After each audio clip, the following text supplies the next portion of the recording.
The tonsure is one of the most recognizable symbols of Christian monastic life. It's a deliberate shaving of the crown, leaving a ring of hair encircling a bare circle at the very top of the head. For centuries, monks across Europe carried this mark of devotion. Saint Francis of Assisi wore it. The Benedictines and Cistercians wore it. The early Celtic monks who walked the rugged coasts of Wales, Ireland, and Scotland wore it. It was a sign of humility, of renunciation, of stepping away from the world and its temptations. But the location of the tonsure is far from random. It sits directly over the crown of the head, the infant's fontanelle, the ancient gateway of the spirit, the location where traditions from across the world place the ascent and descent of divine energy. Beneath this ball patch lies the centre that Christian mystics linked to the movement of the Holy Spirit, the illumination of the mind, the gifting of God's grace, and the awakening of the human soul. In Christian mysticism, the Holy Spirit is the living breath of God, the sacred descending fire, the animating force that activates the heart and awakens the all-seeing eye at the head centre. Early mystics described this force as light, oil, fire, and breath, metaphors that align with the universal idea that the human body contains a powerful, transformative energy. This generative force can be raised, refined, and redirected not only toward health and well-being, but also toward psychic and spiritual enlightenment.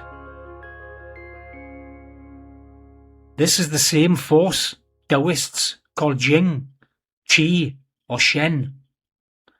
The same energy yogis raise as Kundalini and circulate as Prana. The same inner fire spoken of by the Gnostics and the Christian Desert Fathers. The tonsure is a subtle and somewhat ironic symbol of what happens when this creative force is lost, spent, or misdirected. Thus, the ball patch becomes a metaphor for its depletion within the body. In contrast, the ring of hair is a reminder of the halo, the force that rejuvenates when the creative energy is conserved, refined, and elevated. In this sense, the tonsure isn't just a religious mark, but a physiological emblem, a sign of what is surrendered when one lives intemperately, and what can be regained when one honours chastity, self-mastery, and the redirection of the transformative and regenerative creative powers. Christianity is not alone in marking the crown.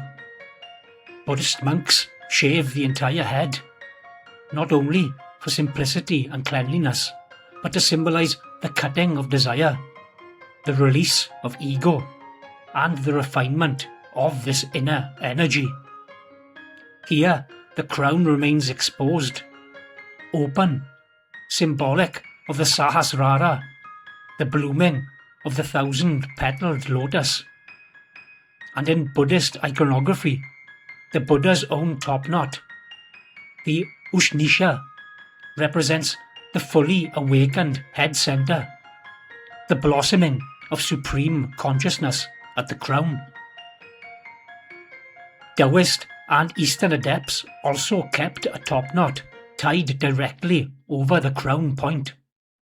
The Bai Hui, or 100 meetings where heaven's energy ascends and descends.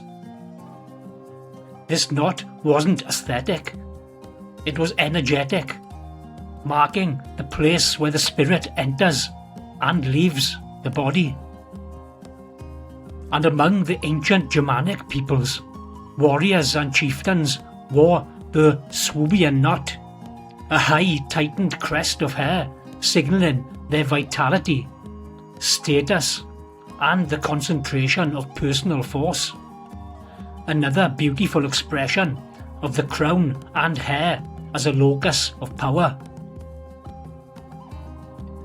In Vedic tradition, practitioners kept the shika, a tuft of hair placed precisely over the Brahmarandara, the gate of God, said to protect the entry and exit point of prana and mark the seat of the highest consciousness.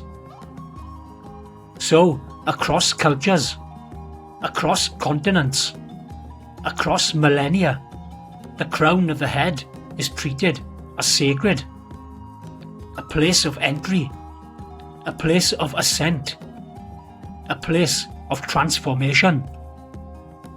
And you can see the same symbolism in Egypt and Greece, where the Horus lock, the side lock of silence worn by initiates and divine children, marked the coming of age, the awakening of this energy, and a channel of circulation and protection at the crown's edge, near the temple of the head.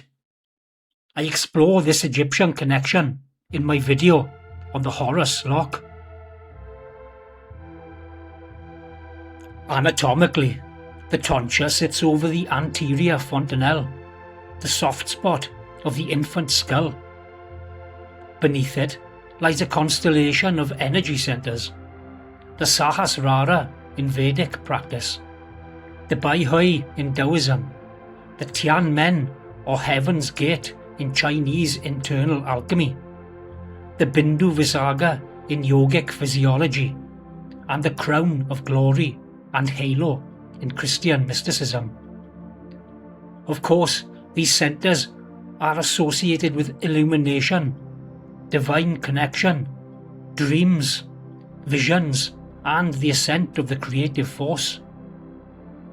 When the energy is conserved and circulated through chastity, meditation, breathwork, fasting, and energy work, it is said to rise through the spine and awaken these centers. When the energy is dissipated, the crown becomes dim, closed, or barren. This is why the tonsure became a symbol of loss and the top knot of retention, circulation, and sovereignty. Today, we understand that factors like high testosterone, chronic scalp tension, and mineral deficiencies contribute to the balding of the crown. Yet these explanations do not exclude the role of our bioelectromagnetic circulation, the subtle currents that nourish the tissues and enliven the hair follicles. When this circulation diminishes, the crown weakens. When it returns, regeneration becomes possible. With this in mind, regular massage and acupressure along the sutures of the skull, around the crown point, and through the musculature of the neck can help restore flow, relieve tension, and encourage blood flow and the bioelectrical rejuvenation of the follicles themselves. Acupressure tools and specific hand postures are particularly effective for this work, allowing the practitioner to stimulate the crown with precision and intention. Please do see my videos on the Vajra and the hidden power of hand signs for more information on this. If these ideas resonate with you, they form the core of my work in the Anatomical Alchemist, Weapons of the Gods. In this book, and in the teachings available through my online shop, I explore how ancient ascetic practices, creative energy cultivation, and mythic physiology converge into a single path of regeneration, illumination, and self-mastery. Links are in the description to this video. So, when the creative energy is conserved and redirected through chastity, meditation, breath control, hormetic techniques, energy work practices, and willful intention, it regenerates the body, the hair, the skin, our vitality, our nervous system, our electromagnetic field, and our clarity of mind. This is the birthright of every human being. A lesson once taught in the coming of age ceremonies of all of our ancestors. Semen retention, sexual alchemy, ascetic practices, and energy work are the disciplines that make this regeneration possible. Not only of the body and the hair itself, but also of the spirit. The tonsure reminds us then of what has been lost. The top knot reminds us of what can be regained. And the crown, like the halo, reminds us of who we truly are.